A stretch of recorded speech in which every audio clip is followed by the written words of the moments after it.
अस्सलाम वालेकुम, welcome to our channel name Urdu by Adeel. मैं हूं आपका दोस्त अदील। बात करेंगे महक नाम के बारे में।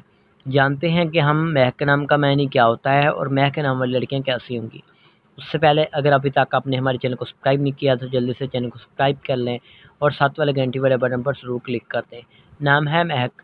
महक नाम का मायने होगा खुशबू, एकहत, अतर, फलील और मुअत्तर के होते हैं।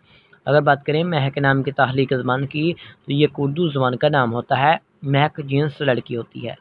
महक का लकी नंबर 9 होता है और महक नाम का मज़ाहिब मुस्लिम होगा। महक नाम के हामी नंबर्स 1, 3, 7, 8, 9, 13 और 17 होंगे। महक नाम का बेहतरीन वक़्त 3 AM से लेकर 5 AM तक माना जाता है।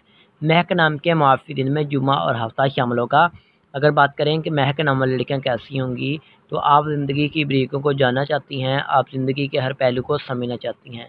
महक नाम के हाकिम सियारे में यूरेनियस शामिल होगा और महक नाम की मुआफ़ी दाँतों में लोहा भी शामिल होता है। अगर बात करें महक नाम के लकी कलर्स की तो नीला, बनफशी और काला रंग शामिल होता है। महक नाम के मुआफ़ी पत्थरों में नीलम, हकीक, दूधिया पत्थर और जामुनी पत्थर शामिल होता है।